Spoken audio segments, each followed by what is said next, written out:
All right, it's been quite the journey. Yep, it has. Yep. Lots of great moments. Lots of good moments, highlights, climaxes. But the Island of Women was more of a detour. A shortcut, kind of. even. Okay. A shortcut to mushrooms. God damn it. Hello. All right, guys. Hesso. Hello, my brothers, my sisters, my friends, everybody. It's a podcast time for One Piece. Because it's been a while since our last One Piece podcast. Just a little bit. It has, hasn't Yeah. it? Mm-hmm. Indeed. Oh my God, guys! Thank you so much for the subs. Yes, Shout thank out, you. We got Captain Jolly Roger, how appropriate, with the 23 months of Twitch Prime. Den Tenor 2 with the 2 months of Twitch Prime, and Red Alchemist 8 with the 19 months of Twitch Prime. Thank you so much. Thank you. Thank you very much. Yes, Thank you. indeed. Thank you, indeed. But yeah, it kind of was a shortcut to mushrooms. I mean, unfortunately, Boa Hancock has yet to find the true shortcut To his mushroom. His mushroom to the Hancock. Exactly. Yeah. Uh-huh. It's a little tricky. That's right. Tricky because it could be tucked in wherever. I mean, stretches. It could be peeing on bends. Crocodile from very far away. We don't For all we know. know. Yeah, it's true. And Very she's true. leaning too far back. She can't see it. To notice But anything serious on that. yeah, we've But, had a lot of crazy stuff happen in One Piece lately. Yeah, so let's do a bit of recap discussion Mm-hmm. and just general thoughts on it and the like because It went kinda places. warranted. Mm-hmm. Yeah. Yeah. Gonna give a VIP shout out though real quick to Stinsfire. Thank you so you. much, Stinsfire, for all the support. Means Very a much lot. appreciated. And it's good to have you in the Discord. Yes. So, guys, One Piece. Yeah. Last time we talked about it, we were ending things, I believe, with like Water 7 and Yep. Ennie's Lobby. Which were and all great that. moments. Like- Absolutely fantastic moments. Like that was a long time ago. But yeah, that was a long time ago. It's Yeah. hard to believe how long ago Yeah, that was. I went back and checked, and that was volume 44 where we ended Wow. the discussion on. We're at volume 62 right now. Volume 63, I believe, tomorrow. Mm-hmm. So, guys, we went through a bit. chunk. A minute. I if mean, you will. a hot chunk And the fact of that One Piece. it felt like such a small amount of time really speaks volumes about how good it was, because Yeah, in Oh, some man. in some ways, we're going to talk about some of the things that have changed so far in One Piece, That's and that right, this kind bro. of section of things is going to get into a bit of, in some ways, the final last bits of introducing where this journey is going. Mhm. And kind of a little bit of a picture of maybe how it will end too, like Right. all the way. Yes, exactly. At the end of Ennie's Lobby, they set sail for Fishman Island, and now we've reached it. So it really, truly was a detour of sorts in It which was. a lot of things happened. A lot of things happened. Yeah. And also, not a lot happened to certain characters, It's true. and we'll be getting into that. Yeah. So, guys, Luffy didn't die. yeah, One Piece as a journey has officially reached, in the world mechanical sense, the halfway point, and we've passed it. Because I believe, I correct believe. me if I'm wrong, chat, but by them crossing towards basically the Once they going get into to the new world, yeah. that will be the halfway point of the Grand Line, Right. right? I think so. I believe that is correct. But okay, with what we went through thus far, Thriller Bark. Yep. It was basically the Nothing post happened. Ennie's Lobby. Nothing at all. Nothing at all. Nothing at all. Whole lot of nothing. Yep. So, Thriller Bark, in some ways, one of the most unique arcs of One Piece we've had, and we might ever have. I Definitely lots of different art styles we've gotten into there, yeah, exactly. among other things. Sabaudi Archipelago. That's where shit really hit the fan. everything just went, and Ennie's Lobby basically got nearly upstaged, if you will. Kind Like of. Ennie's Lobby is that's up there for Yeah. Luffy's slights against the world government. Like they burned the flag. Like, right, but that wasn't personal to Luffy, or really, I would say to. Well, no, it might have been personal for Luffy. Yeah, because it was definitely personal. Robin for was Luffy. there. That whole thing. Right, but I think that was the act. That wasn't involved in the act of saving Robin. In some ways, that was Luffy being like, "Yeah, suck it. Like, I'll go to war for one of my crew members." Right. It was to show family. It wasn't against the world. It wasn't personal against the world government. It was personal for Robin, so that she would know that whatever the world government could do, they would stand by her, and it was going to be okay. That way, they could truly save her heart, not just her person. Right. But Sabaody Archipelago, we full on went straight into slavery. The whole thing with the elite society of the world government and those in power being complete and totally amoral, disgusting disgraces of human beings. Yeah. And that that had nothing to do with protecting a crewmate, really. I mean, not really. That punch, like, he could have easily just like destroyed the gun or something, but no, that punch was that punch was Luffy basically being like, I really, you're awful, really need and you needed to be punched. Let this guy know how stupid he is. Yeah. Then we have everything go wrong. Like, Sabaody Archipelago was one of the best, like, wait. Oh, shit. The PCs attacked the town's guards. But these town's guards. Like, the most important town's guards, they could attack. Damn it. Okay, I guess the whole campaign just got hijacked. Sorry. Yep. Sorry, this is just the way things are going now. We basically had Oda do something that is in some ways a bit dangerous to do, storytelling-wise. He took all the characters that we had come to know and love and basically threw them across the world and said, yeah, I'm sorry, the story doesn't care about you right now. Yeah, the story is way bigger than that, and we're going to get into the world implications of Luffy's one punch. I loved that. I loved that. It's the perfect way for the world to feel real, in that the consequences for Luffy's actions were so strong that you could say that the entire story up till now is kind of because of that. Right. Like, it... And in a lot of ways... there are other things going on as well, but yeah. And in a lot of ways, I feel like that was something that needed to happen, because everything that happened at Enies Lobby, right, was wonderful. I absolutely loved Luffy coming to Robin's rescue with everybody else, and it was fantastic. It was fantastic. But with the way Luffy is, right, his simple view on the world, that is why we love him so much, right? That needed to run into resistance, into conflict, into consequences for his actions, and holding to his ideals in the way that he does. Because without that, those ideals have less value, right? Because it's not just about being idealistic like that. It's being idealistic like that in spite of everything, right? And we got that at Sabaody. Yes. Where he does it, and then, oh shit.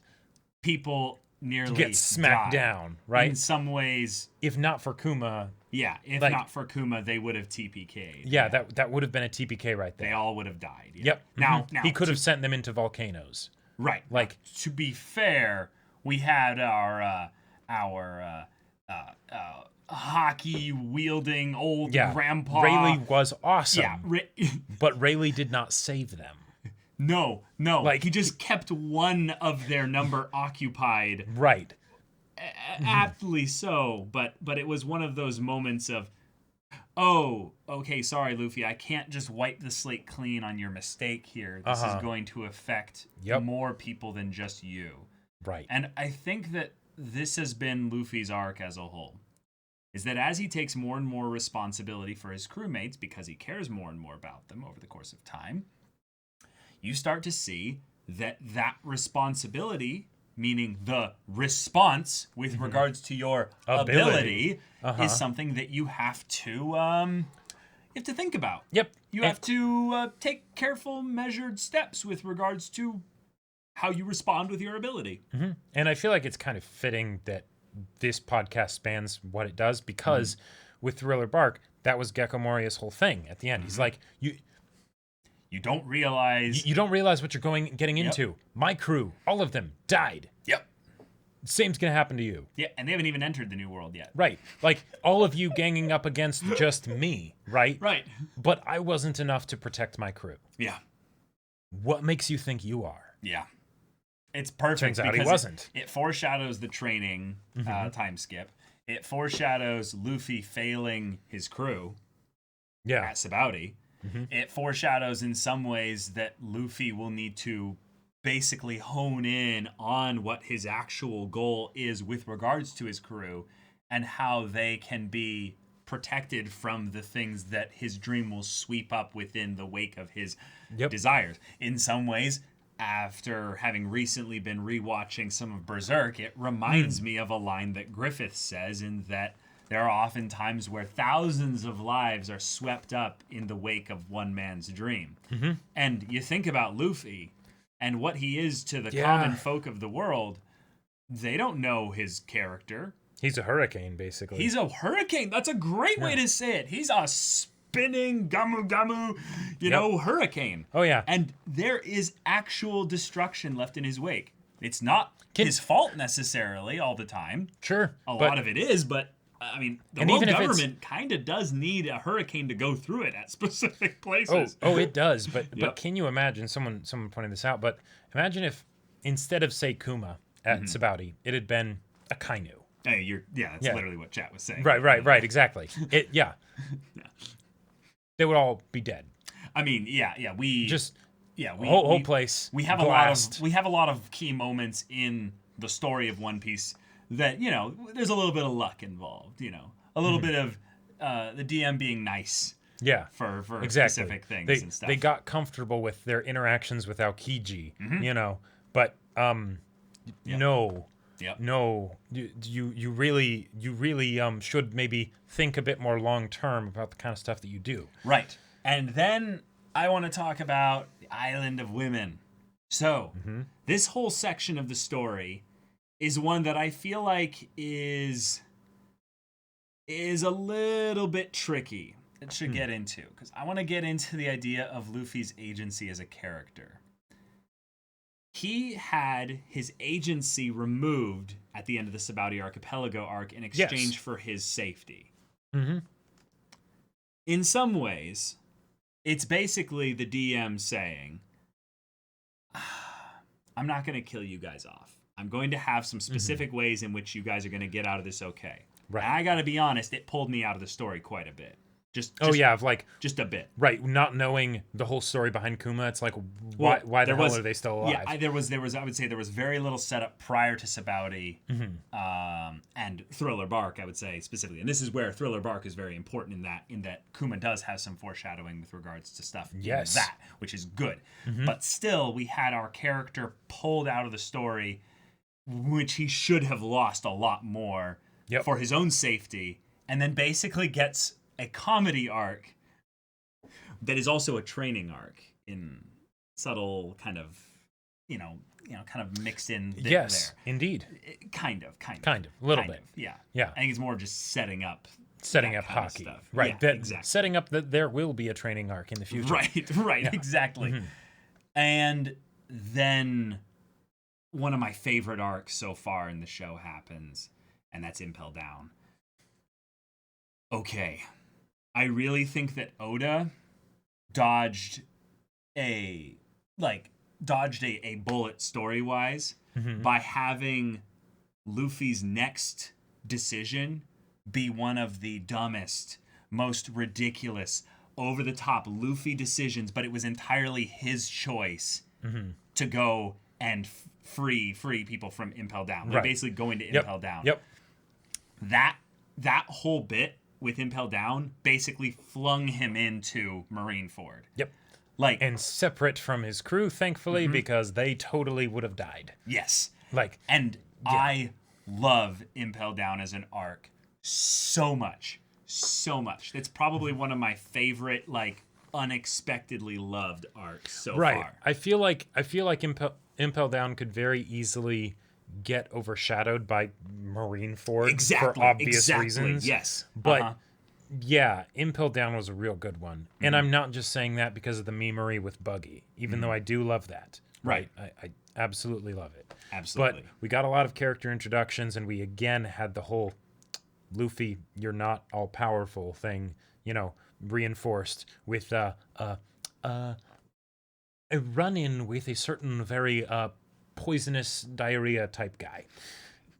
Again, someone that Luffy couldn't beat. Someone that Luffy couldn't beat, and it was no contest. Yep. And had we even heard of this guy before now? No, we shouldn't have. Right? Yeah. No, because he's doing his job, Right. There's casual managers of big prisons that make Luffy look like a chump in terms of things there. One of my favorite things in a proper, just good, wholly rounded shonen with all the bolts, whistles, flaws, strengths, everything is when the protagonist loses. Yes. I love it when the protagonist loses. I love it when the protagonist has to figure out a way around their loss or rely on their friends in some ways. I'm a sucker for the power of friendship stuff in general. So Impel Down is the power of friendship in all the really best is. Oda ways. It really is so much fun to see all these captive people from different walks of Luffy's past, and it literally is kind of the greatest hits of Luffy's past all come into this mishmash of characters, and then some wonderfully introduced new characters to make for this hodgepodge band of misfits that come into the next arc. How are they all still, working together? It's just so good to have this. Bon-chan, oh god. Oh my god, don't even get me started on Bon Clay. Oh my god, I love how he was used within the arc and as a character. There's so much to say about Impel Down, but I wanted to shout out Impel Down a lot before we get into this next arc, and that's Marineford, which it feels like a freaking finale arc. I know, right? It is basically Fullmetal Alchemist's finale section of the story, but on a scale of One Piece level for one, but one that is in not even at the halfway point of the story. Not even at the halfway point in the story. Uh-huh. It had so much build up to it. It had so much foreshadowing for it. It had so many other characters involved that have nothing to do with the Straw Hats. Yeah. That, God, when we see all this chaos and gods going to war and it's just madness, it's utter madness. And a lot of these characters that we don't really know that well getting basically to be able to be put front and center, like Whitebeard, for instance. Like we know of him. Like we know a little bit with regards to some things in his past. We've seen him. By, connection and stuff. But then another character like Ace, who we also know more by association, we know of him, and we have seen little bits and pieces of him here. Yeah. We're going deep on him. We're getting into those moments with him and Jinbei in the prison. Oh yeah, Jinbei too. Jinbei. Jinbei's wonderful. Yeah. Impel Down made me want to DM a Prison Break at the start of a D&D campaign. Yes. Oh, yep. Yes, absolutely. Yeah, I am right there with you, Warrior 10. I personally think that is one of the best ways that campaign can be started. Because it wasn't even something where it's getting the band back together. It's just forming a band out of all the people that you would never have expected. Really? It's true. Luffy didn't have his Straw Hat crew, so he made another one, basically. That's right. Power of friendship. We were enemies. Power of frenemyship. Frenemyship. Okay. I gotta say, someone said it in chat, and I just have to echo it. Yes, Mihawk was right. The strongest thing about Luffy is his ability to rally people to his cause. Yep. It's the dreamer in him. It's basically the one that says, I'm going to do this thing. I'm going to keep walking forward. I'm not going to look backwards to make sure you're all with me. I'm just going to go. Right. And if you want to follow me, you can. And even for people like Buggy and Mr. 3 that are like, that's great. We're totally skipping out and leaving and living, right? And they did, unlike Bon Clay. But they still ended up following him, And a little bit of it was, inconvenience and contrivances within the world because yes, we absolutely do need Mr. 3 and Buggy to be right there alongside all the crazy shit that's about to go down. But, that was still kind of as a result of Luffy. It was. It was. Just saying. Just saying. I have to give props to Impel Down Because in my personal opinion, Thriller Bark was such an avant-garde, just different. different style for One Piece. Then to go from that into Sabaody, which Sabaody was basically like the moment of, oh shit, Right. is Oda going to basically upend the themes and the tone of the story for the sake of bringing about really scary consequences into the plot? Because in some ways, I have this mode that I set into when I'm watching a shonen. Like, this is just a thing that I feel like most people just kind of accept. But I have to consciously shift into it. That is, if they're in the main crew cast of characters in a shonen, they cannot die. They literally, like, cannot die. So if you're in, like, the the Straw Hats crew, Yeah. I'm sorry, nothing can happen to you. I feel no real worry. Yeah, Usopp will survive somehow. Yes, you know. exactly. Yeah. But when Oda did that, and I started to see the Straw Hat characters going down, like they were losing. Yep. They were losing frames. Just like the frames of this stream, Yes. Kuma was swatting them away left and right. Yeah, the things were, they were fraying at the edges. Yep. You know, it was getting Just scary. bad touch and pop. Yeah. They're gone. Yeah, exactly. Yeah. That moment just made me recontextualize everything I thought I knew about what Oda was willing to do in One Piece. And then the next arc happened. Right. And I was basically like, well, now we know that on some level, Kuma was helping them. Right. Okay. Okay, that's interesting. It makes me interested in Kuma more. Yeah. But I just lost my tension boner entirely. Right. I lost the tension boner, but at the same time, it was an effective way of showing that if he had wanted to, he could have. He could have. So if it had been someone else and it's about to be someone else, Yes, it will. it will.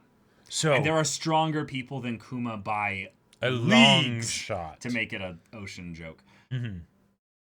But then Impel Down happened. And I was reminded how many other characters in this show I care about. I care about other characters in One Piece like I never would have believed. There are so many side characters in this story. Yeah. Yep. I Okay. love them. Whitebeard's death, Ace's death. Those hurt. Right.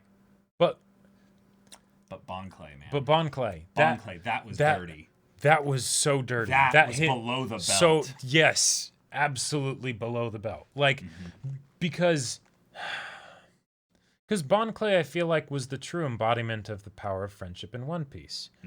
In not like entirely, but in a particular way. Because he was the first true enemy that became a friend, I feel like. Yeah. Even in One the of case the first few, yeah. Right, because even in the case of Robin, she traveled with them for a while, but she wasn't fully a part of their crew at the end. Like she was, but it was more of a convenience type thing, right? Whereas Bon Clay so completely was, taken aback by their displays of friendship that he was like, "Yes, I'll hold them off for you," right? God, I then still feel things about the way it ended in Alabasta. Like, Yeah. remember that? Uh-huh. Remember Oh, yeah. that? And we thought that was Bon Clay's potential end. Yep. And then I turns still out, love that Oda was like, nah, I liked him too much. Yeah. Let's Besides- bring back our iffy boy. He's so good. because with a devil fruit like his, of course he could get away. Yeah, of course he could. Except to the point where he can't. Right. Where he's been had, they know he can disguise himself and everything, and Magellan, the person who just basically killed Luffy, Yep. is right there, and it's nothing personal, but Sorry. sorry. You made fools of us. So Yeah. you're dead. Now, I really, really kind of like the whole Vivre card thing because it does kind of say we don't need to show a body. Right, it's finality. Like, It's basically Oda being like, I can make you cry when a little piece of paper this small disappears. right, exactly. Yep. It's the equivalent of the double tap that oftentimes need to happen in really stories does. because It really like does, yeah. oh, we've seen people get stabbed through the gut, and while that would kill a regular person, It's anime. It's manga, it's anime, it's Star Wars, it's it's whatever. They might be okay, right? So after that, you push them off a cliff, you cut their head off, or you they get blown up or something like that, right? You know, something happens that is that double tap, so you know, yes, Yeah. they are indeed dead and gone, right? Yep. Yep. But Yeah. yeah. Yeah. And then we go with this motley crew into Marineford. Mm-hmm. And I Yep. wouldn't have had it any other way. Me neither. I Me love neither. how they entered the battle. Oh, I love yeah. how the battle wasn't really completely affected too much by their arrival, except Mm-hmm. for like very key moments. Like the world government and the Marines and all them, they Sengoku, they had their plan, and Mm-hmm. it still went off pretty much without a hitch, except for Luffy having his ability to actually get to Ace. Right. At that He moment made them there. concerned about some other things as well. Right, exactly. And you know, characters like Mr. 3, you know, Crocodile. Oh, yeah. They all have their amazing key moments and stuff. And Jimbei. Buggy. And freaking Buggy the legend, the god pirate. Like The leader of this new free world. Yes. He will shine a light on the evils of the world government. Oh, Yeah. it's so powerful seeing how these characters, when you think about how recently they were introduced, like some of them, like Jimbei, for instance, in terms of actually being able to see him and get to know him and have him speak. Because we hear about characters' names in One Piece sometimes long before we actually Right. meet them. Jimbei being a prime case. Jimbei being a very prime case with that. It is a testament to what is often, I would say, not attributed to world building, and that is that if you have a world, there's characters in there that you don't know about yet. So if you're going to foreshadow and build them up in that respect, you need to have them about doing things in the world Right. in a way that affects the world while your focused characters are doing, you know, the same.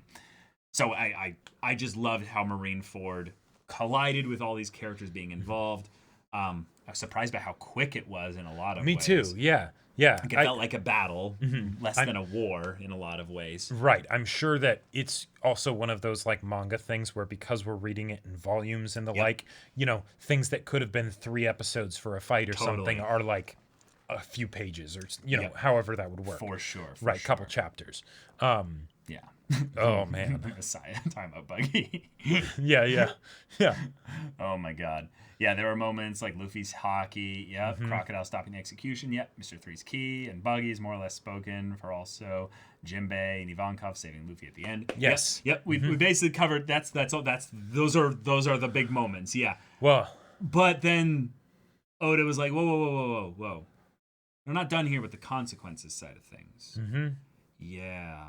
So, Luffy, remember how Sabaody was like a tone shift in that regard and being like, hey, But that was the kid gloves because Kuma was there. that was the kid gloves.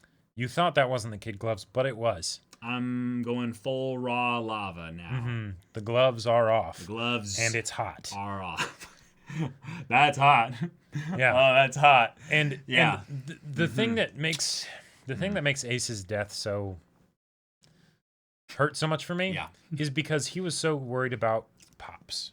And Pops Yeah. was so worried about him. Yep. Right? And Whitebeard's whole introduction, like, because yes, he had his introduction as the strongest man alive, right? But in my mind, his real introduction was when one of his own men, one of his sons, stabbed him and he hugged him. Mm-hmm. What a foolish son you are. Yeah. After Whitebeard stayed behind for them to get away, Yeah. Ace still died.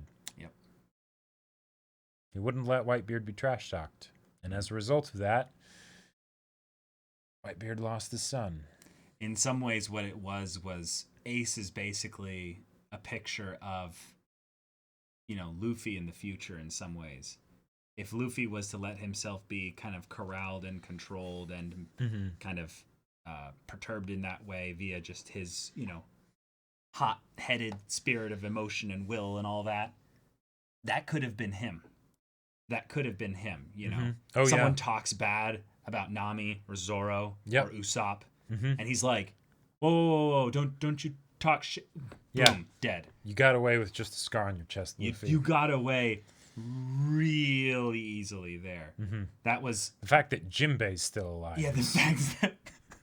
is a God, testament to his badassery and how powerful stoicness waterbending and- is. I mean, Right. just in general, in a world that's like 85% ocean. yeah, exactly. Or You thought 90%. Aquaman was lame. You were wrong. You were wrong. Yeah, exactly. So all these characters coming together to make this happen, and then Oda gives us, I would say, just one of my favorite moments with Luffy as a character. And I'm skipping over a lot of the Fallout stuff regarding the war. I'm not even really touching Blackbeard and all of his crazy involvement as well. But when Luffy has his moment in combination with the backstory that we got with regards to Ace and the brother that we never knew, brother that we Sabo. that we hadn't heard about up until then. Yep. Realize how much, Luffy. How much you already lost. Luffy's lost. Yeah. Yep. And that moment where he's beaten and he's broken and he's just crying out for his friends that he wants to see them again. I realized what Oda had basically done with this detour. This was the moment where he basically used Luffy to be the cry out of all the fans of they're like, why isn't his family here to basically like help him and hold him and cheer him on and just be there. And Yeah. it's because Luffy made a mistake. Mm-hmm. And now, after all those detours, the weight, the consequences, if you will, all just collapsed on him in just a singular condensed moment. I still have my crew. And you're lucky that you still have your crew. You are so lucky. Because if they had been there with you, they would all be dead. Yeah. Everyone. Yeah. Zoro, Nami, Usopp, Sanji, Chopper, Frankie, Brook, all of them gone. Yeah. In some ways, I think that moment is one of the most important moments in The show. One Piece as a journey, like Yeah. as a story as a whole. I agree. Because Yep. what Oda was basically setting up, it seems like, was he was saying, hey, this is going to be a fun adventure. Even when things get really dark and people die, this is going to be a fun adventure. Fun. But there will still be consequences for your actions. Yeah. So, Luffy, what is most important to you? Is it the One Piece? Or is it the friends you made along the way? Yeah. Like, yeah. literally, it is probably Right. where all the memes came from of, is the One Piece the friends you made along the way? It's Right. like, Because that's the most well, valuable thing. yes, Because but even- actually no. Right, because the One Piece isn't even about the One Piece. It's about the idea of the One Piece. It's about the Right. pursuit of the One Piece. It's Yeah. not about what you actually get at the end. That's why Luffy didn't want to hear any of the secrets about, the new world and, Right. and all of that stuff, because that's not the point. And in the whole situation of, I still have my crew, yeah, that's it. And Luffy in this situation, he up till now, he very much felt like sort of the already realized protagonist. Yeah, right? he definitely had flaws, but they were with his, like, earnestness and stuff. Yeah, like we They saw always had a positive spin to him. right. We saw a bit of it with the whole Water 7 thing with Usopp, True, right? You know, true. and that was really good. That was really good, yeah. But before then, it was kind of like Luffy had this wacky, weird, simple perspective that was Almost indomitable. indomitable and sort of like a wise beyond its time sort of a thing. Sure, because right. because we saw all these wonderful ways in which it was applied, in which it was needed, Yeah. right? But then you realize, oh wait, no, he's kind of, if you were to put this into the lens of the hero's journey, he kind of still hasn't left. Like he's kind that of still fits being so the reluctant well. hero, because even though he left his actual place where he grew up and everything, he hasn't really left. He hasn't really gone to the new world. He hasn't gone to the place where he is uncomfortable. And there will be dragons along the way, metaphorical and literal. Yep. And yeah, we got that death of the mentor, even though, Shanks was more the mentor than anything. But, Right. but through backstory, we see that, oh, no, it was Yeah. Ace. Yep. And both him and Whitebeard, they're dead. They're dead. And And now, with that, the old era is gone. over. And now you have to then realize, okay, what are you going to do? Mm-hmm. Because not only do you realize that the gloves are off from, the other perspective, but there's no one else to take your hits. Right. So, and there are people that you don't want to take the hits. You don't want your crew to take those hits. So Yep. you're going to have to do that. So what are you going to do, right? You've got to shoulder that responsibility, right? And this is where, in some ways, just delves deep into who he is, and he realizes, I'm going to set the dream. I'm going to set the goalpost. Yep. I'm going to tell them to follow me. If they don't, that's their decision. I'm going where I'm going. And he basically, Oda just masterfully did this. He didn't fundamentally change Luffy as a character. He doubled down, if anything. And he's like, Luffy learned from his mistake. And he's going to be doing this with them or without them. But he is going to give them the best vision of where they're going and what's next, so that who wouldn't say yes? Who wouldn't rise to the call? Oh, yeah. He's basically cheating the hero's journey by giving himself and his friends a call to action. He's like, all right, we didn't do it right the first time. Yep. That's Round okay. 2. That's okay. Let's lick our wounds, shape up. In some cases, some need to shape up more than others. Usopp, and let's get this going. And I love so much that we've already had long since the beginning the idea of the grand circuit, if you will, like us literally having the hero's journey of coming all the way back full circle. Pun totally intended. Yep. And now we're here. Post time skip, post all the training and stuff, and we did hyper condense it for the sake of pacing and such. But there is an air of confidence and weight to Luffy's actions where you can feel like he's not just doing this kind of stuff where he like gives people those stare downs and using his hockey against those to find this to be a peacefuler solution in terms of a fight. I feel like he's balanced the burden of responsibility. Yeah. He's acknowledged the weight and said, well, then I need to take this seriously. I am going to carry that weight. Yeah. Yes. Exactly. Nice reference. That was wonderful. Yeah. So Garp. Yeah. Oh. Garp. That's another one that I think works in really well with the whole hero's journey thing, because Garp is the sort of mentor, father figure and stuff, but because of the circumstances, he can't actually help Luffy. He's still around, so we can have that perpetual sense of pain and struggle and conflict, right? On both sides. Right. But Luffy is still on his own now, right? Which is the whole point of growing up, right? You got to strike out on your own, Totally. And the fact that Garp is still alive to see this happen is wonderful, because lots of emotions to be felt there. Yeah. So now it's time to build the legend of the Straw Hats and the Straw Hat. One of the things that was exciting about this story going into One Piece was just knowing how legendary the manga and the whole journey is already. But now I feel like we're actually now going to see the beginnings the true One Piece of the legend. Basically, where Luffy was already infamous before the time skip. Right, but he wasn't a legend.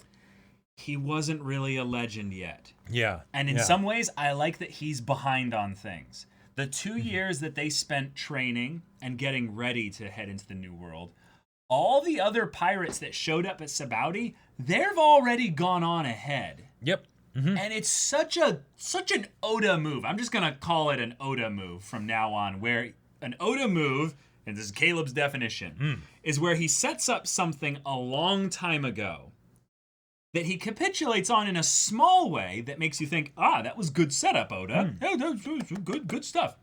But then he reveals later that he hadn't fully set up the whole thing. That was just the tip of the iceberg. The first capitulation was set up for the actual full capitulation, and you still can't go back and say, wait, so this is the final thing? Yeah. Or is he setting up even more? It feels, this is going to be a weird analogy, but it feels very Gurren Lagann style in the mech inside of a mech inside of a mech, where it's all right, I'm doing setup for this cool thing, and we see the setup for the big thing, the one mech that goes inside the other mech, and we're like, wow, that's cool. And he's like, But wait, there's more. There's more. That mech then gets inside of a bigger mech, and we're like, wait, what?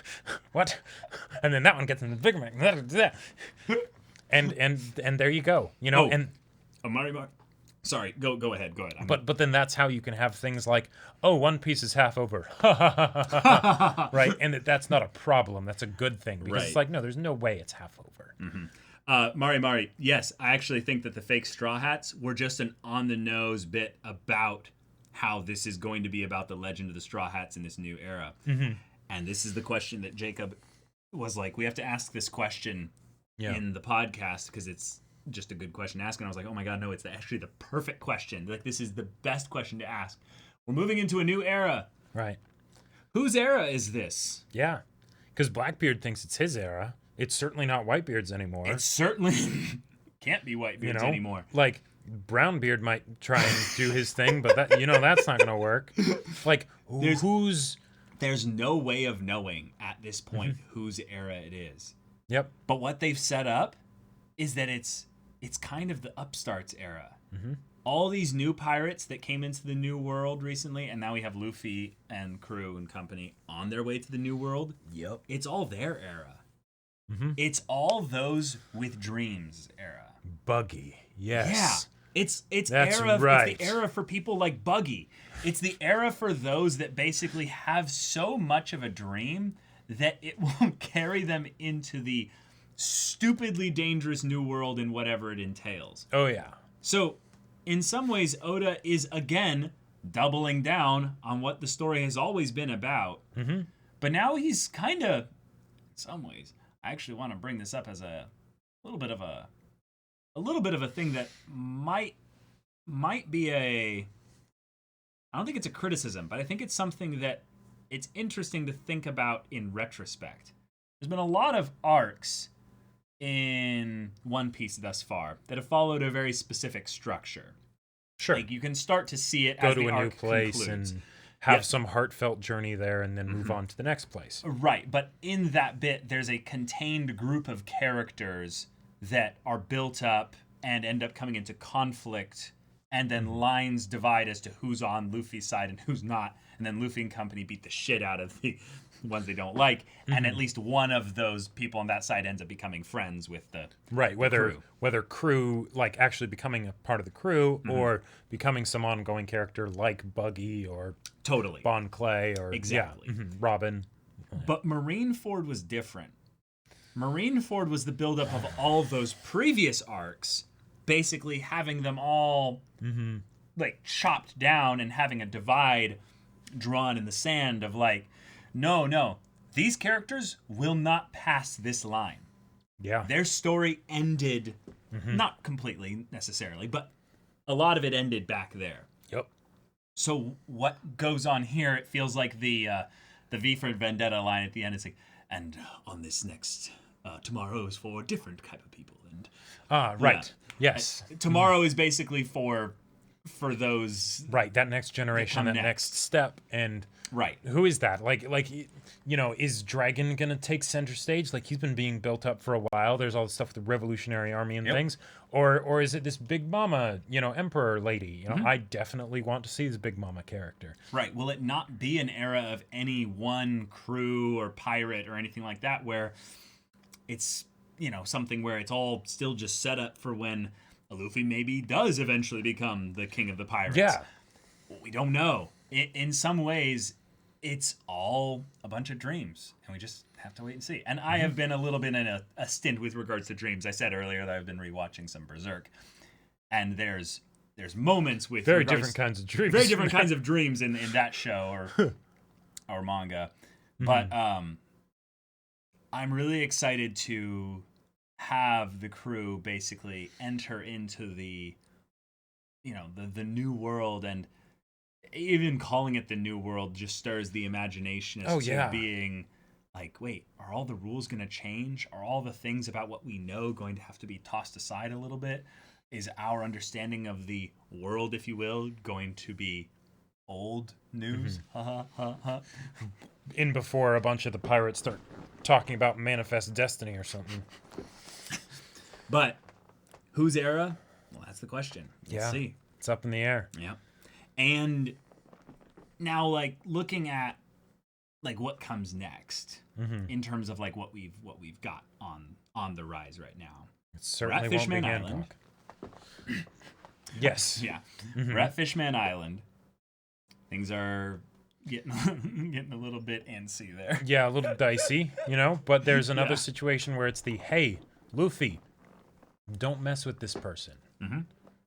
They're dangerous, they're bad news. Now, Luffy has never been one for caution like that. I would think that if Totally. someone were to, list out Luffy's main characteristics, caution isn't one of them. It's not very high up there, No. but he has had some hard lessons lately in how important caution can be. Right. Will he heed that warning that he got? I don't know. We'll see. We will see. Yeah. In terms of like what I expect to happen in the immediate sense, I kind of want Luffy to have, a constant like back and forth, in and out, getting to know, getting close to, getting further away, making enemies, making friends with the what are they called? The group. The supernovas? Yes, them. The pirates Right. that The new actually generation, entered into the new basically. world. Yeah, the new generation, yeah. Yep. And having it be basically just this thing of where Luffy's not just having to juggle the dreams, desires, and wants, needs, and flaws and all that of his crew, but looking outward and seeing, other crews and seeing their dreams and Yeah. finding, common ground, or realizing, I might need to be a little bit, might need to change up my game plan a little bit with how I interact with this crew, Yeah. And will it get to the point where it's the, like, as Luffy would always joke about, like, oh, Ace, I guess we'll be rivals, Shanks will be rivals, But what if / when it gets to the point where that is actually the case? And he's needing to fight other pirates because, no, I'm going to be king of the pirates. Totally. Yeah, don't worry. I wasn't going to give Berserk spoilers. Don't worry. Yeah. Also, speaking of Rummies, of the checking Ace's last speech again for the context because of the flashback, I recently have been watching some of the Alabasta arc. Yeah. And when Ace gets introduced, What? there's this guy that's trying to swindle him by selling him a golden apple that'll make him live forever. Oh. Okay. And he's Is like, this an anime only thing? I'm not sure. Okay. Alabasta was so long ago, I don't remember if that was actually something that was Chat will let us said. know. But Yeah, chat will keep let us going. know. Keep going. But then he's like, I don't need to live forever. I'll settle for just living today. yeah. I'm happy just being alive today, or something like that. And it's like, wow, okay, all right, going all the way back to then. Jeez, Oda. Yeah. Okay, that's anime filler. Oh, okay, Gotcha. anime filler. Yeah, okay. Makes sense. Yeah, Because that does feel a Yeah, little bit.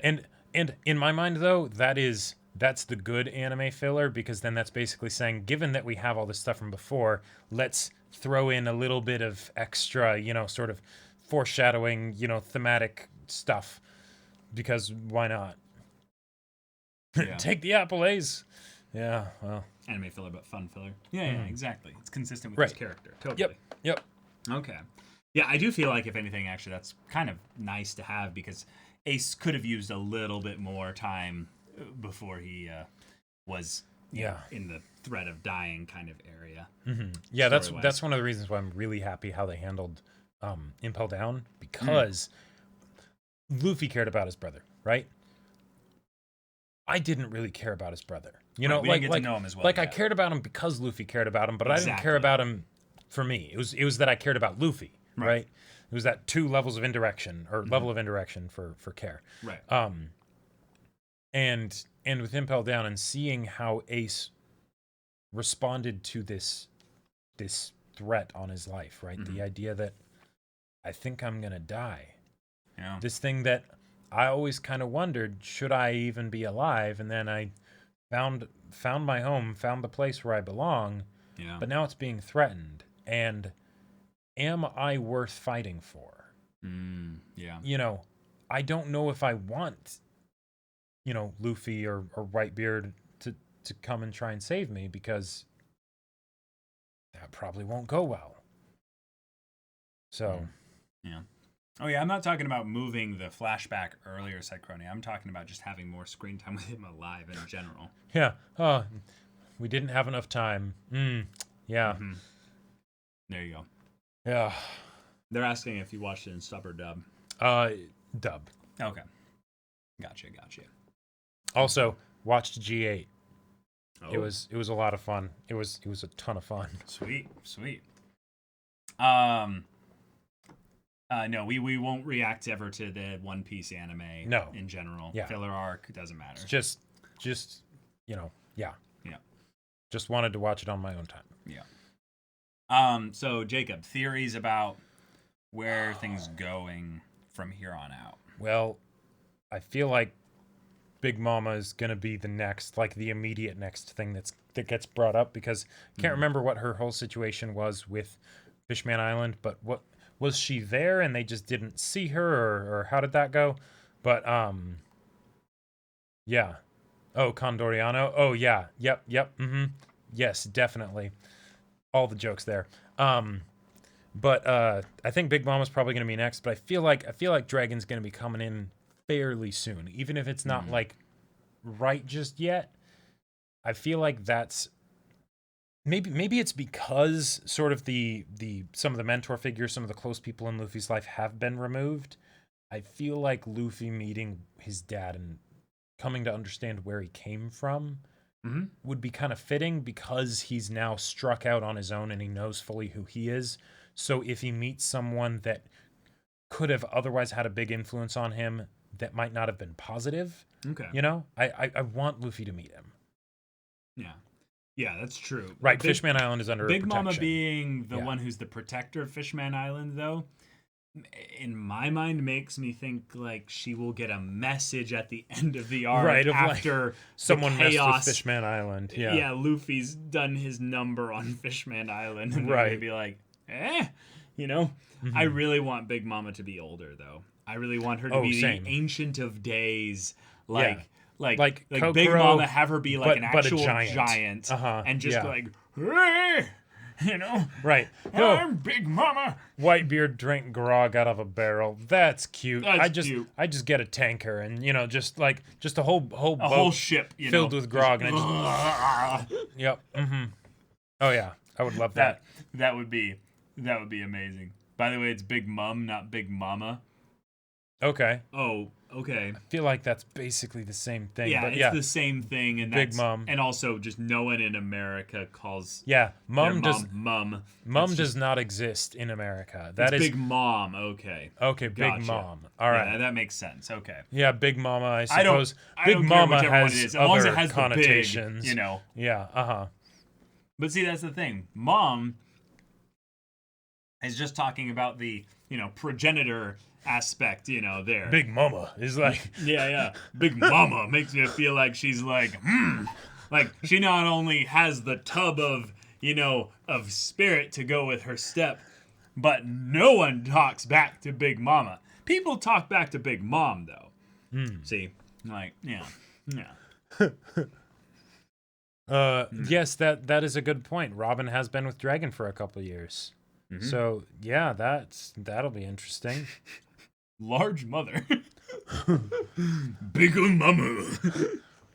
That's a good point. In Japanese, the way they would say mom wouldn't have just the hard M like we do in English. They would have a mamu. Big mamu. Big mamu. Massive matriarch. Massive matriarch. Large MILF. Oh my god. Grandiose grandma. Right. Oh boy. Oh my god. I am here for all the memes. Giganto madre. Giganto madre. What themes do I think? I love it. Okay, what themes do you think One Piece will tackle next? Well, think we already are tackling a unique one right now in the responses to the race wars that happened. Oh yes, right. Previously. Yes, So that is its a own thing, and it's That is cool a because thing. that was totally set up through Arlong way back when. Right. So getting basically a dual perspective, or maybe even a tri perspective on that whole subject matter, could be really good. We also have, and this isn't really a theme; it's more of just the villain for this one. But we've got the whole stalker guy. I really want to see him get taken care of. It's weird because I feel like I have a completely different viewpoint on how impactful he'll be. Mm-hmm. Maybe it's just me, but I can't see him as anything but a joke. Yeah, and that's that's the kind of feeling that I've gotten too, which is I feel like making him an actual pedo was a little bit unnecessary, but yeah, and that's why I'm really glad I don't that think that's the point though. Right, exactly. And that's why I'm glad that there is that other villain alongside him that will probably be a lot more of the serious villain. Right. And I think in some ways the whole thing of taking him like a joke is the point in that he is his axe. Right. He is the fear that he instills, not Right. He is basically the reason why the father is being overly protective of the daughter. Right. It's in my limited perspective, in my mind, Oda wrote him in last. like yeah. Oda's coming up with the story and everything, and he's like, the father is really protective of the daughter. Why? There's a creepo out there chucking weapons at her door because he has a fruit that makes him always hit. That is the most that is the most, in my opinion, stupid power to give to someone where it's like, okay, he's just gonna die at some point. Right. I feel like that's just gotta go. I feel like you can't write around that. I would not be surprised if Oda was writing this arc and originally he wasn't even in the story, right? Sure. But then it's like, I have this power as for the plot mechanism for why the princess has been being locked up. I don't want the main villain to have that power. No. Okay, I'll just make a different character that has that power, and then whatever. Right. He deserves a good, gum pistol. Exactly. Not a bazooka. He's not good enough for that. He wouldn't survive that. Yeah. I mean, let's be real. There's a very real possibility that I'm just grossly. He might actually be strong. I'm grossly misrepresenting his character and stuff, and he's way more interesting than that. But yeah. Red Alchemist, that's amazing. What if he threw a bucket of water at a Kainu? Easy dub. Wow. God damn it. That it's so stupid it would actually work. He's just like water balloons. Yeah, because it's there you go. There's oh my god, there's so many problems I have that I don't even want to go into it. Anyway, I'm just salty, I guess. We need to talk about how One Piece has opened both your lewd sides. I don't think you watch enough of our reactions then. I'm pretty well. Okay, so let's go through the timeline of this. Sure. So there you go. There was Domestic Girlfriend, but even before then, you can't speak about that in regards to me. That has no. No. Yeah.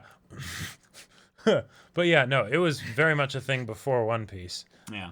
Let me just rest assured. There's just so much potential with One Piece is the thing. Yes, that's true. Mushrooms and needing sand people to get wet and things like that, and I would say that the thing about One Piece is I approach it with the wide-eyed expectations of a hopeful 12-year-old boy excited to see his crew of friends go on an adventure together. Right. And 12-year-old hopeful adventurer Caleb is rather free with the horniness. Had not horniness, just dumb lewd jokes that I thought were actually remotely edgy. Right. And I just One Piece is so whimsical and free in a sense that we partake of that freedom, and then the lewd jokes just have to happen. Yep. Yeah. Yeah, exactly. How do you think the fruit would work with a fish man, considering he can't swim anymore?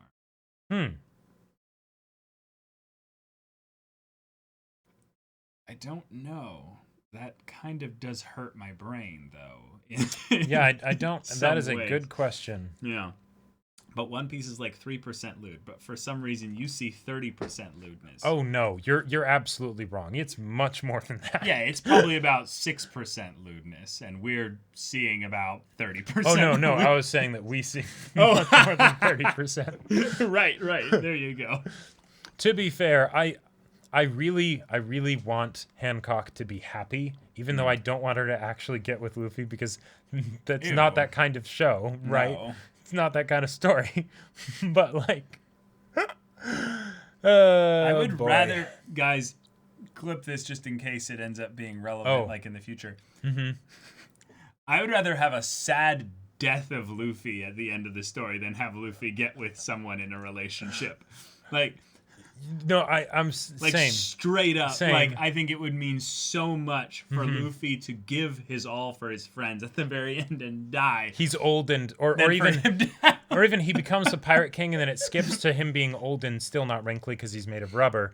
But eventually he just, he passes. Otherwise, he's going to be the immortal god pirate who will be basically the one that people invoke when they set about on their dream to becoming a pirate. Okay, to be fair, Oda doesn't exactly discourage our lewd interpretations. Like, because you know that while there's only so much he can get away with, Yeah. he's right there looting with us. Like, the only reason we actually haven't gotten, like, more lewd stuff in One Piece is because his editor just convinces him to keep that to his private drawings. Like, that's basically it. Yeah. Oda, I love smut more than food. Yeah. Yeah. It's fact. It's just right there. That's the point. Yeah. So basically you want him to die a virgin? I mean, I don't think Luffy would mind. I really don't think he would mind. Yeah, he has literally spent. See, no, I'm not gonna make that joke. Okay, no. Here's the point of Luffy virginity, right? Oh boy, how quickly we derail. No, it's all just about food, right? Oh, sure. And right. I'm sure that the first time he had a really well cooked steak, it was a very special moment, right? But Sure. But, as far as, like, other pleasures of the flesh, shall we say. I want to get that diabetes guy, but he'll just come in and say, coitus. like, that old guy in the meme, but they have the cat say it, and he just goes, diabetes. Have him instead just go up to Luffy and say, coitus. Right, and yeah. Luffy just kind of goes, can I eat that? And he's like, Yeah, right, exactly. Oda's like, oh, what can Robin make? Oh, whatever she wants. Any part of her body. Yeah. Anyway, oh my god. I can imagine the Hancock doujinshis would be pretty good, though. In that separation of not canon, never would happen. Oh God. We have to go back to podcasts being an hour long. Because once we hit and about it's completely off the 15 rails. minutes into it with One Piece, like, we're so far off course. Our like Bishonen Luffy, Caleb.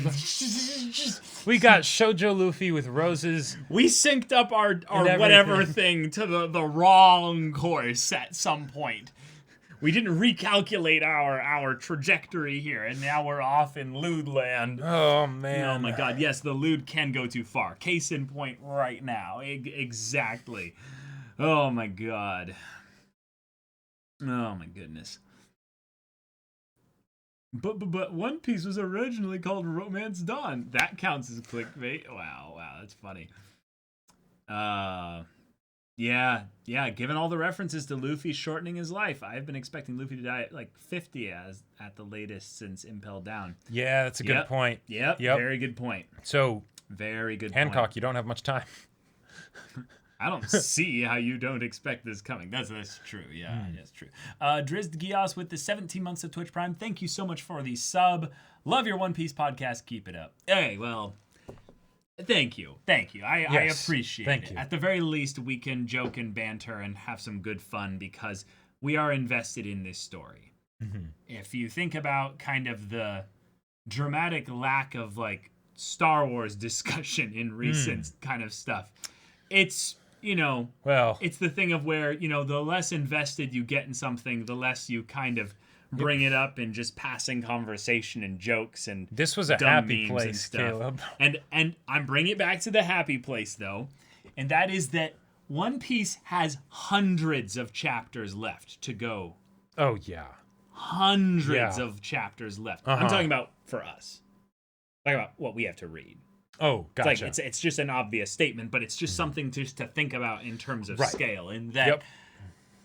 we have, we have gone so far in One Piece to where you could say we are halfway there.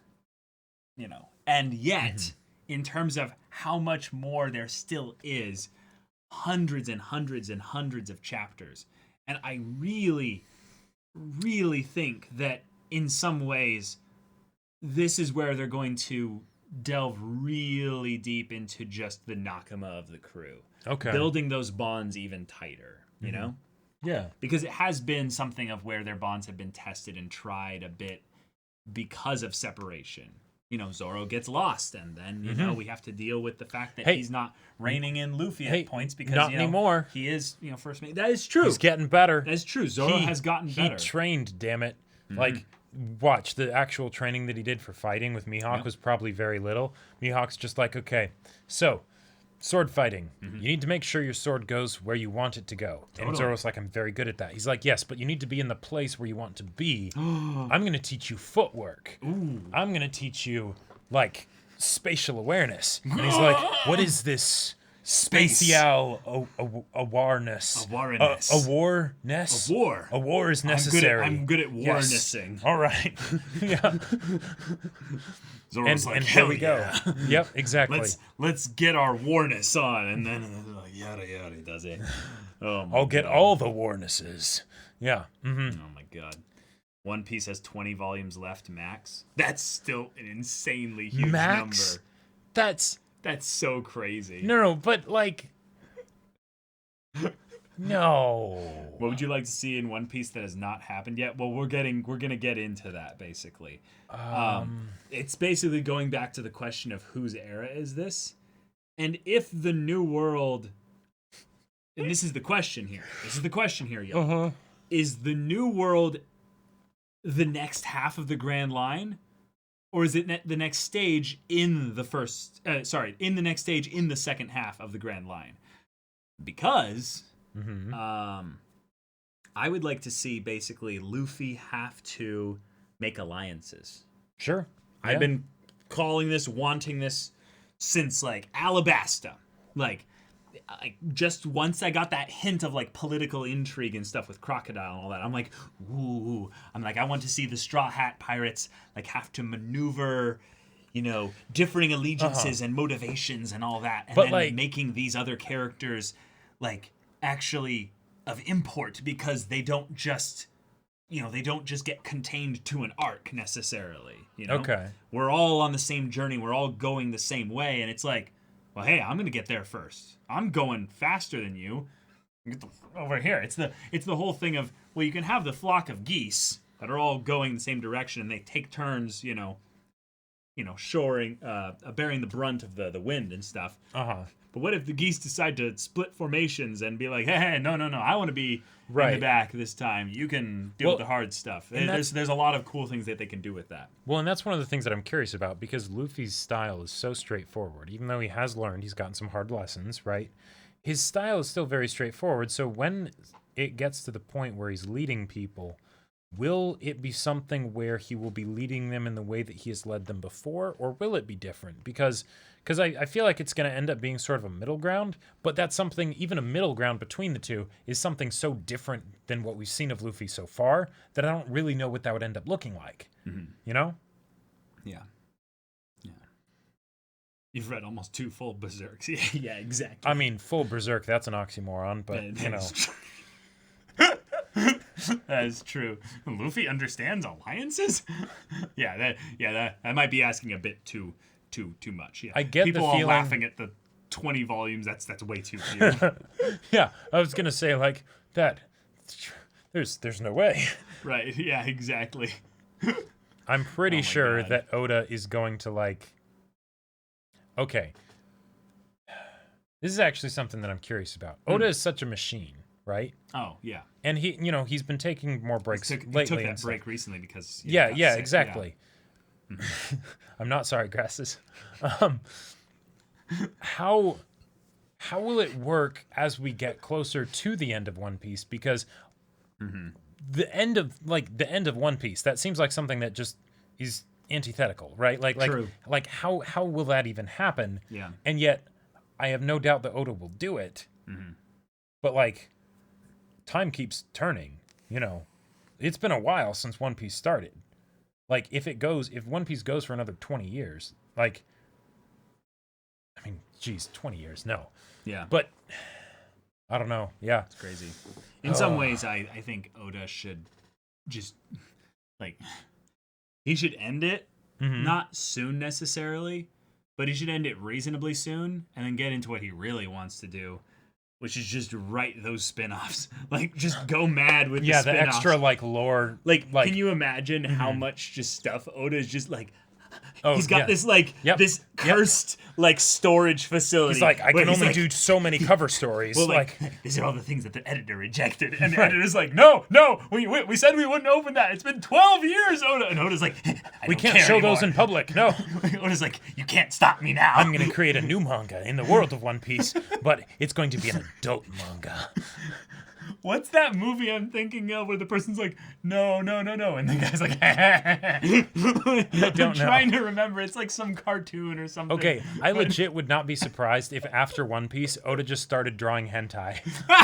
like No. just No, because. probably not. And still putting an immense amount of care and effort into them. He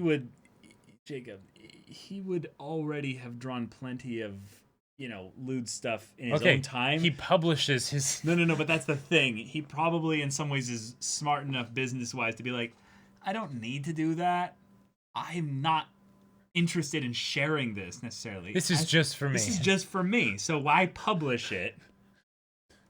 In some ways, I don't think Maybe. he would get any fun out of that, Oda, no. Oda, yes. Yeah, exactly. The One Piece is actually all the lewd, smutty stuff that Oda's written over the years.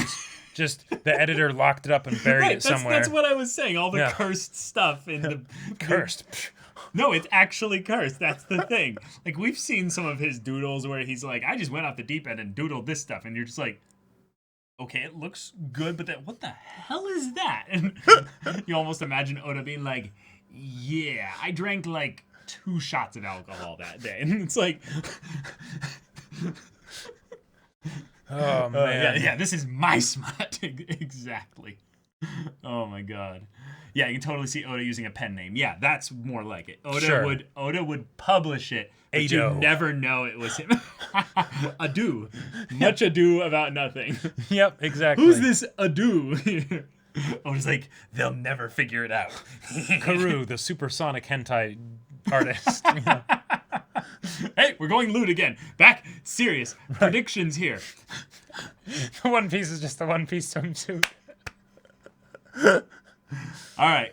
But that is a good point. Whitebeard did say something about how if the One Piece is found, then there will be a huge war that will engulf the world. That's true. Yeah. So that's probably So- where it's going to end. Finding the One Piece is meaning it's the start of like the final arc.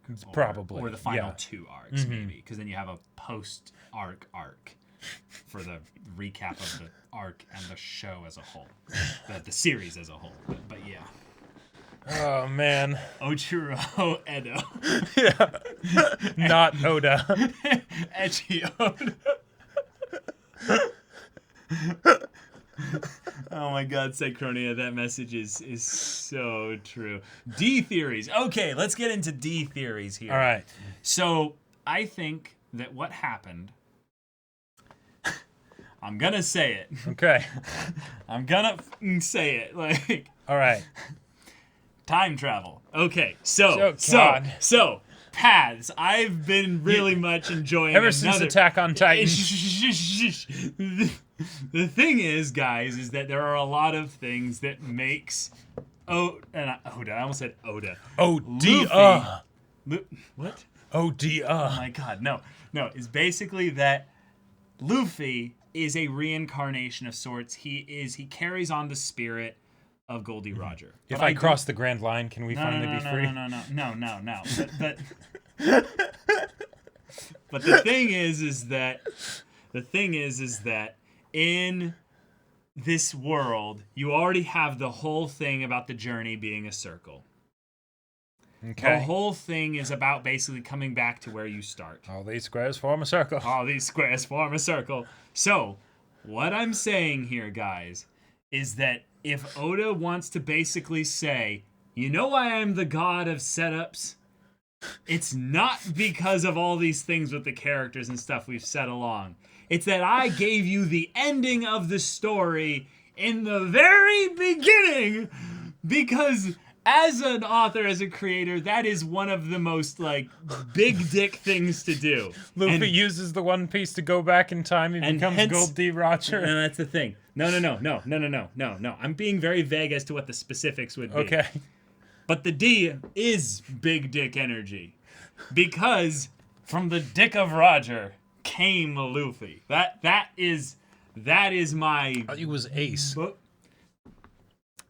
But that was a lie. D stands for dragon. See? So it's all a bit technical, but the point is the pirate's future is secured. Indeed. So- Indeed. So See what I memes aside. see what I did Yeah, there? yeah, I got you. Yeah, I got mhm. you. Memes aside, I think it has actually, if anything, something to do with what they found with regards to the missing histories. The missing history and stuff. Okay. I think it is something that is not some kind of bloodline or something Oh like yeah, that. no, that would totally make sense. Yeah, the missing 100 years. Yeah, somewhere throughout that's Yeah. where the D thing came from. Mm-hmm. Yeah, and it's basically just something where Devil fruits. it's something where it's not really what does it stand for.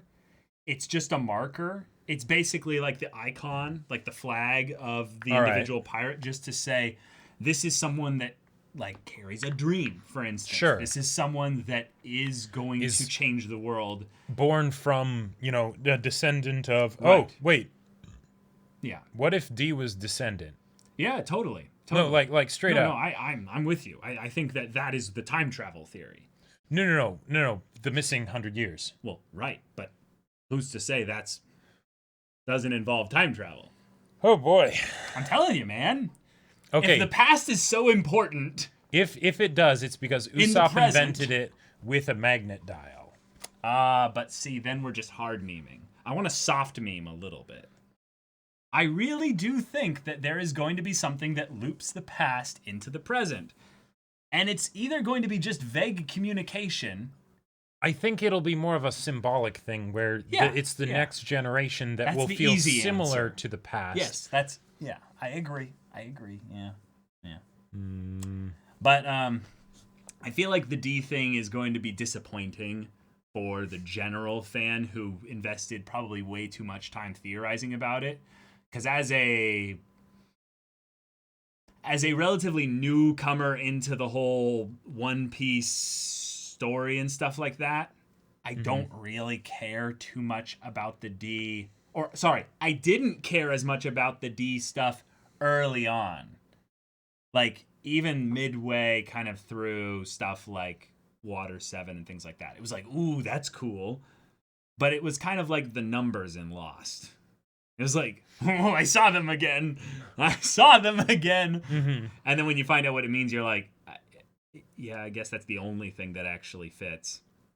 And it's that thing of where there's probably only one thing that fits at this point, given how pervasive the D Yeah. is throughout the world. Right, because the D thing doesn't seem to be. I love the memes going through chat right now. Yeah, They're just dreams. hilarious. Yeah. Mm-hmm.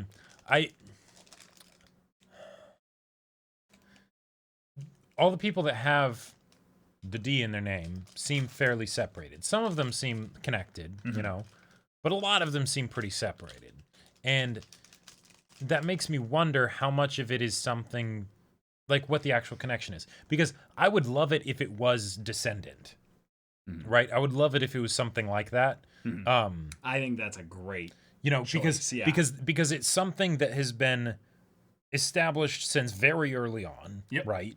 Of the missing time and all that stuff, and it could tie into that, and then also show how like it is the true next iteration of the world, because that was an iteration that was essentially attempted to be wiped away, Yeah. but it doesn't work, right? Right. It ended up getting through eventually, and now, whenever it gets revealed, like that's the tough thing, I feel like, is how would it get connected back to that? Because does anybody like alive actually know what the D stands for? I don't know. I don't think so from what we've seen. Yeah. There's a lot of people so far with D's in their as their middle initial. Mm-hmm. Well, there's also Saul, who's a D and also a giant. Right. Exactly. So that, yeah. It's so pervasive and so throughout the world and stuff. And yet all the characters with D in their name end up being kind of important in things that they do. And one of the things that especially makes me curious is because Oda, okay, Whitebeard knew, but he died. Right. So, right. Oda does a really good job of covering explanations for things, right? And while some certain things in the world don't kind of need to be explained, devil fruits, snail or transponder snails, things like that, right? Those don't need to be explained. They don't need to be explained because we know they're internally consistent, right? Even if it's weird because it's One Piece, this is how it works and this is what it is, and there you go, right? Yep. With the D thing, that's a naming convention. Right. There is no fundamental thing that makes it so that their middle initial has to be D. Yep. Which means that at the very least, the people who name them know that they should name them with the middle initial of D, even if they don't know what the D means. But it would need to be a pretty strongly imprinted thing on them of, if I have a child, I must give them the middle initial D. It's going to just end up being? What? All their parents saw Gol D. Roger as their hero. And the symbolic bit is just that. And this is, I think, something that would be really, really powerful. Oh, sure. It's just that Gol D. Roger left such an impact on the world by his death and his exploits and his journey, even though so much of it is shrouded in mystery, that it's basically the celebrity effect of when people just go, oh my God, that is so cool how we never knew what the D and his middle initial stood for. So I'm going to name my kid that because, you know what, like, that's just something really special. And just the idea of someone being so influential in that regard, it's kind of like naming your kid something that's just, really powerful in that regard. Okay, Dr. Kureha knew. That is good to know. Initial D. Yep. Remember, people didn't. Right. People didn't know he was a D. They called him Gold Roger. Yeah. Oh, that's right. Yep. That's right. Never mind then. Huh. That is really interesting. See, this is why I assume time travel, because it's something that would be retroactively applied. Sure. That's why I was thinking that. When did the D thing start? It's irrelevant. But it might be relevant. Sorry, I'll stop, guys. I'll stop. I'm mostly kidding. I just have to say these things out loud because there is a non-0% chance that I am right. It is very small. I am not saying it's going to be this way. And but if it is, and we find out that there was actually like hints all along that get brought up and tied into and stuff. I'll have them all. And it absolutely blows our minds. Yep, I'll have them all in a bunch of notes, and I'll be like, see, I saw. And it's not like I'm like something special for finding that out. I'm sure if you looked on the internet, I'm sure you'd find probably people that have had even crazier versions of this theory. So that just makes sense. Yes, that's a good point. Saul was really old, so if he had a D in his name, maybe that lends more credence to the Descendants thing. Oh yeah, and Will of D, yeah, because that's something that it keeps saying, and it's not, and it's like it's this other thing. It's not, Will of Goldie Roger or anything like that. Right. Yeah. But it's a separate deal. That's why I think it has to do with the lost history, is that there was someone from that time that is so influential in terms of what they did that the Goldie Roger is basically... Actually, that's something we need Don't forget or something like that. Yeah, I need to go back and look on the stuff that we have so far with Goldie Roger and see the timeline with regards to when he kind of stopped. Because he kind of, so help me out, chat. Remind me what happened. He was sick. Yep. And then he ended up letting himself get captured. He let himself get captured. Right. What are the circumstances surrounding that? Because I feel like that is one of the weirdest things so far that I've just kind of accepted in the lore. Mm-hmm. And I feel like that's extremely important. I don't know.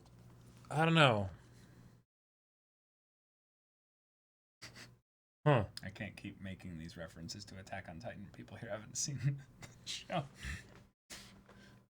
It's like Goldie Roger suddenly became a pacifist. Right. Long history was 800 years ago. He died 20 years ago. Right. So it was about the time that Luffy was born. And, yeah, it was around the time that Ace was born.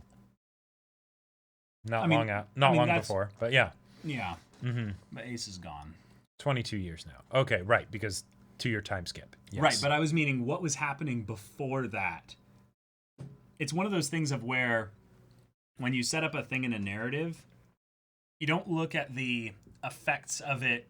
Sorry, you don't look at the preceding stuff of it, that led up to it. You look at like the very last thing that you know prior to that with that character, and then you see how much of a gap in time there is in between that. Because what that is, I think from a writing sense, is if the last thing we know about Roger was that he gave up, got caught, ends up getting executed, and there's a couple things in there.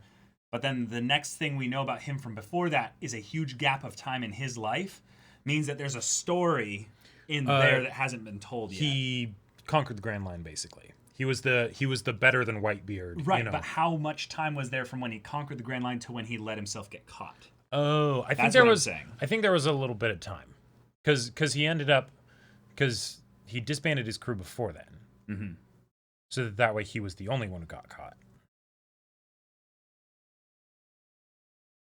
A good look at the world during Roger's time is that specialty book Chapter 0 you guys read a few weeks ago. Gotcha. Yeah, with young Garp and everything. Okay. Right. In some ways, him kind of disbanding his crew, I think, is kind of the thing of where he's like, I already know how my story's going to end, and I don't want you guys to get brought down with me. Exactly. Yeah. It feels like him saying goodbye to his friends. Yeah. He told Rayleigh that he wasn't gonna die. Oh. There's a lot of things within his story that are really grand when you think about it, just in the context of him being kind of the impetus for the whole narrative. Like it was his like dream and desire and all that is now actually coming true in a lot of ways. So. The person who first mapped out the world was actually named Grandy Line.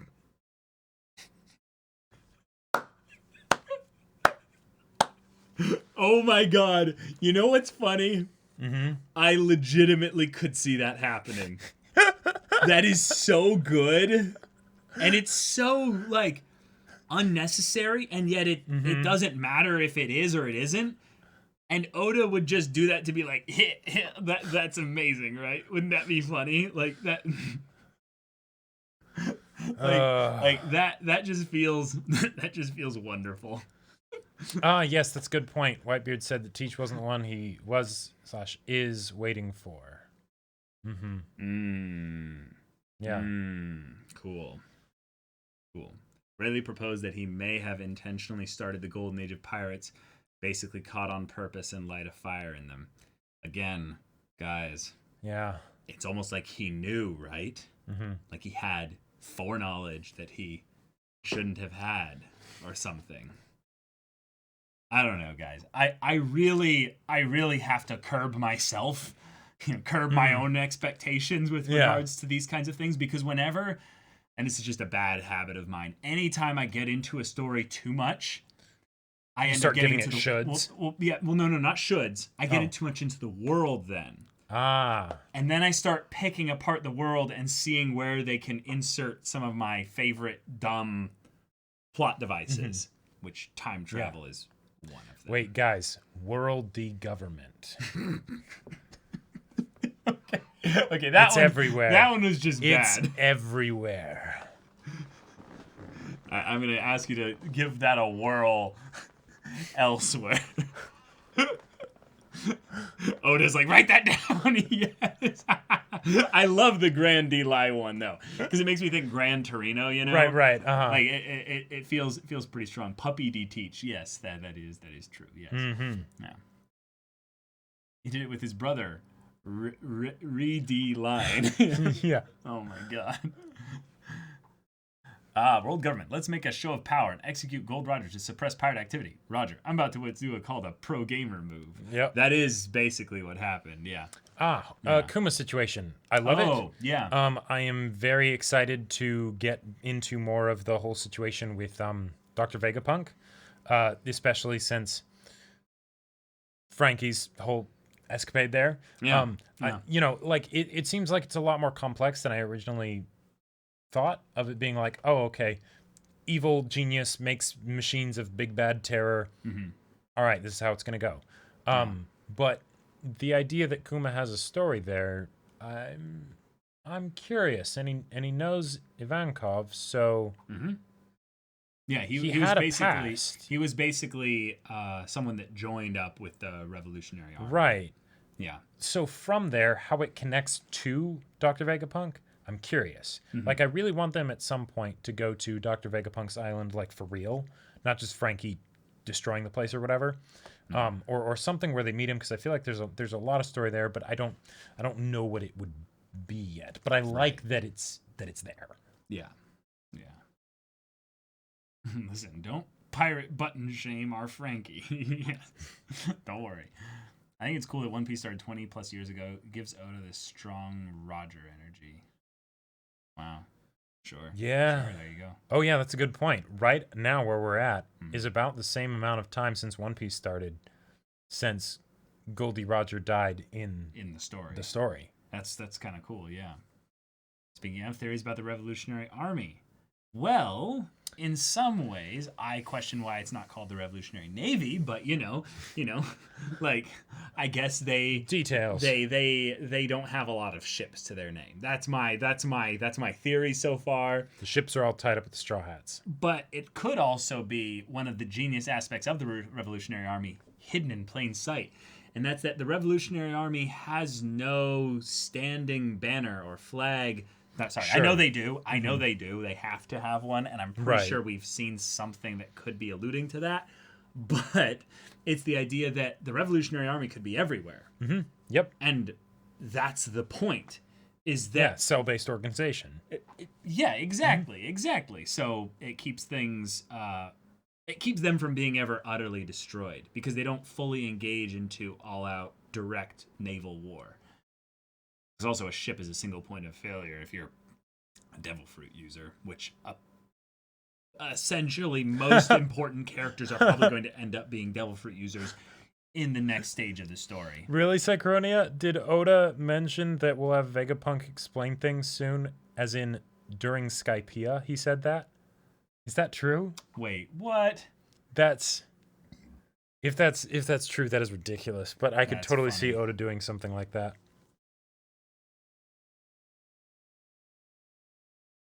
Creepy Shadow when they left the Florian Triangle. It could be something, it could be nothing. Like, not actually nothing, but basically just something for effect where it doesn't need to be discovered of in detail what the thing is. Right. Oh my god, yeah. Yeah, no posting theories, thank you. What do you think the creepy shadow was when the Straw Hats left the Florian Triangle? Did you already say something with regards to that? Yeah. Okay.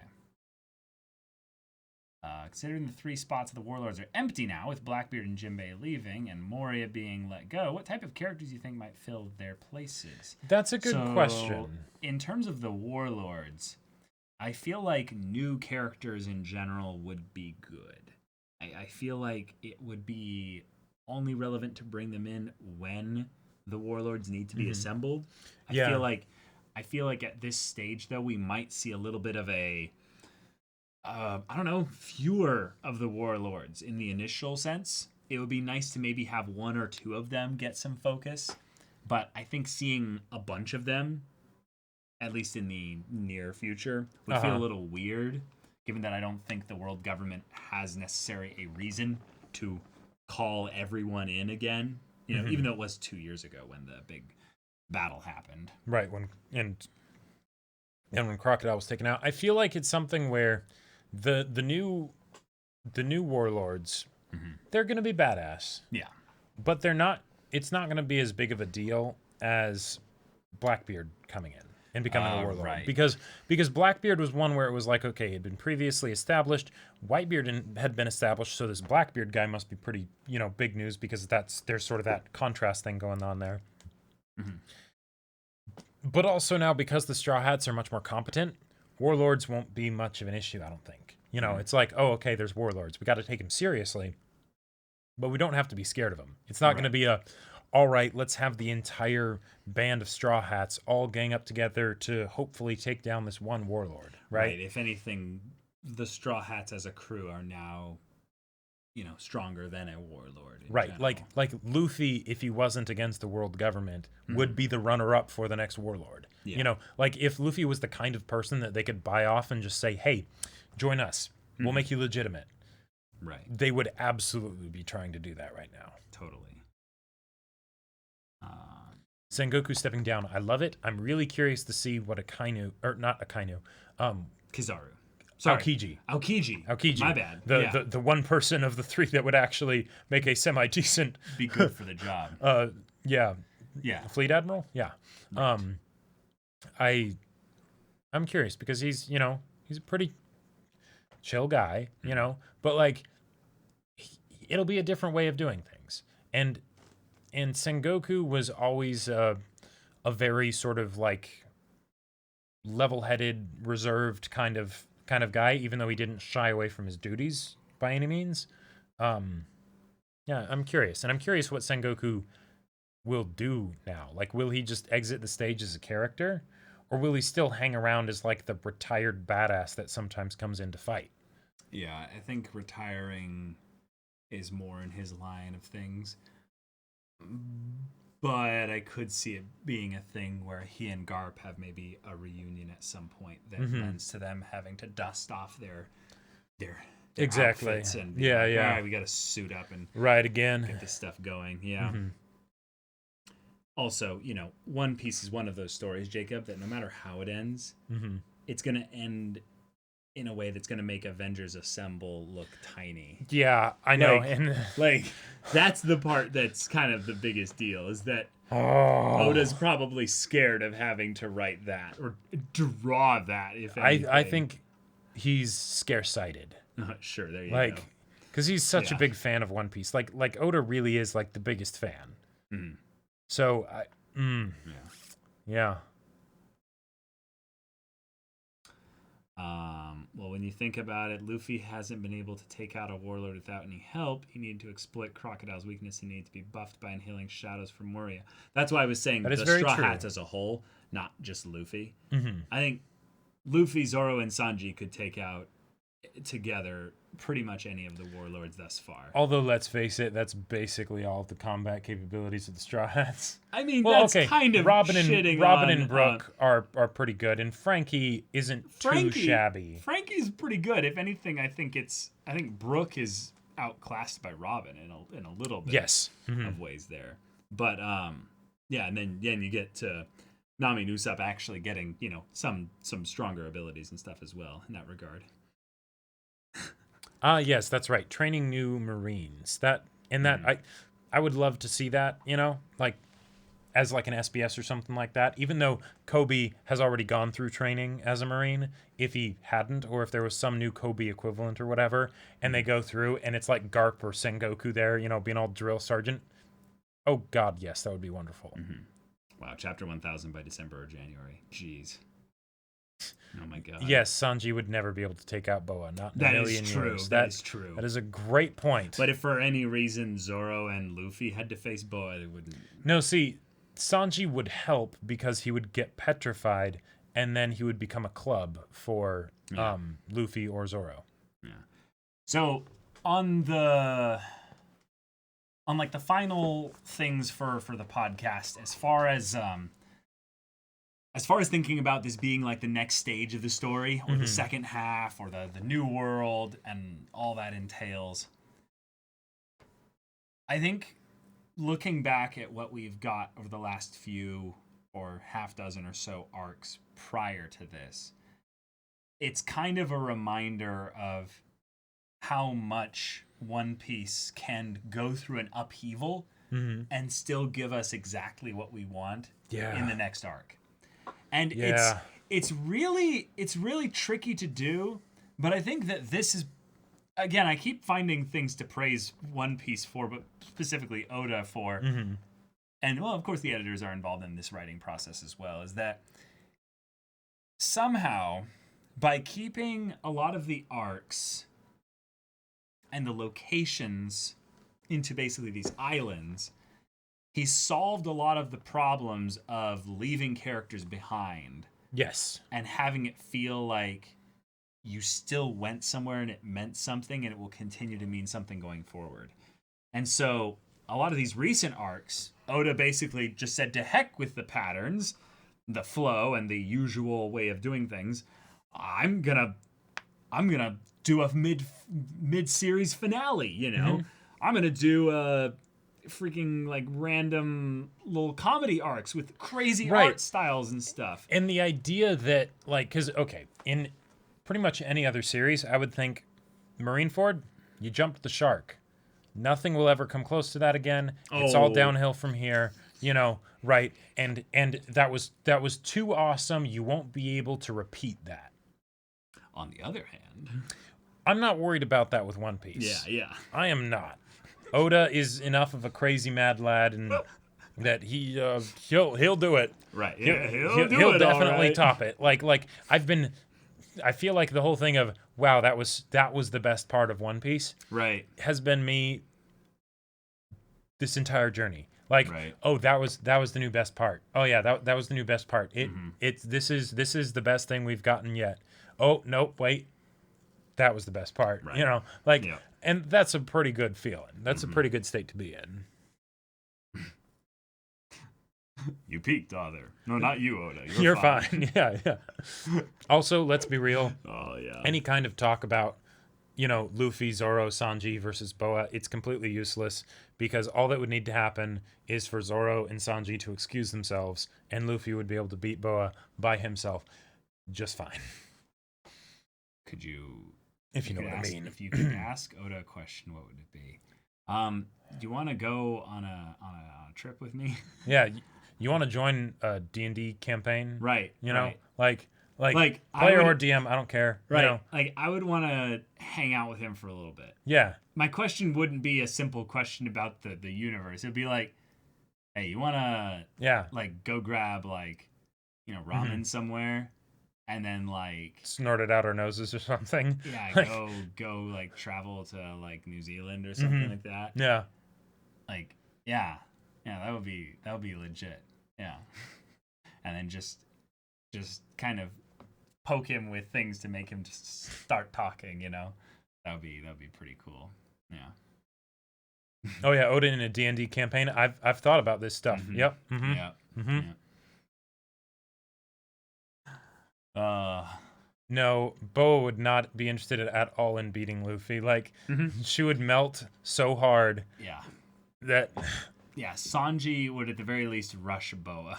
Boa would just kind of instantly turn to stone. Yeah, but then Boa would instantly just break her back, you know, going backwards and just be like, "Oh, no, there you go, Caleb. You meet Oda. You want to hear my Wanze impression?" Oh boy. No, it's like, hey Oda, you want to shove like noodles in our noses and do like weird impressions of your characters? You'd be like, I'd love to. No, that's old. I'm tired of that. Done it too many He's times. like, I only do that in the bedroom. Wait, what? Oh my god.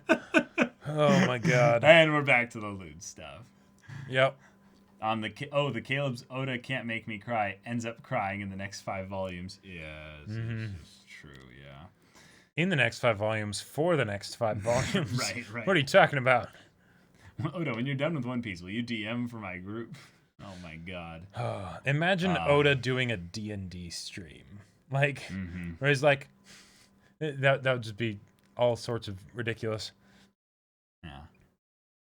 2 volumes ago, Oda proved it. Boa doesn't even need to use her powers. Yes. Sanji just turns to stone passively around her. Through binoculars, I Jesus. think. Like, Oh my god. So Oda slides Dojin over face down, up for some cultural exchange. yeah. Oh, you just know it. Oda my would be God. like, rattles off 6 digits. And it's like, good taste. That yeah. actually would be really funny if you just had a conversation with Oda where you would use your eyebrows and the tone of your voice as you enunciated 6 digits back and forth each other. You're like, 65, 12, 37. And he goes, Oh, 12, 18, 92. And it's like, how do you feel about the fall of Hentai Haven? What a bloomin' shame. Oda becomes a VTuber. That. all right. yeah. Yeah. But y'all, thanks for tuning into the podcast. Number 152. Almost 152 of you here. But Yeah. guys, this is a lot of fun. We are in One Piece. We are in it.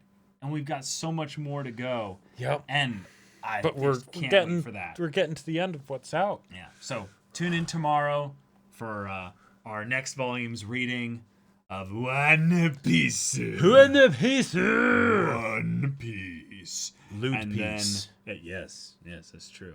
It's true. Yeah. I mean, 2 years, new designs. And then Saying. also leave a follow to stay up to date on all of our other streams, which are at 3 p.m. Pacific Standard Time. Wednesday and Friday, I've got gaming streams where I'm going to be playing Hades first time. And then Jacob, on your gaming stream day on Thursday, you're still playing. Persona 4 Golden. Yeah. Sure to show up for that. Yep. Links in the chat there to join our Discord. If you are a Twitch sub, make sure to sync up your account so you get access to that.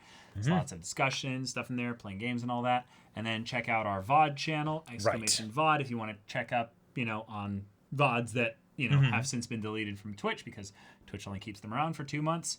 And then check out my brother's book, Battle Lines.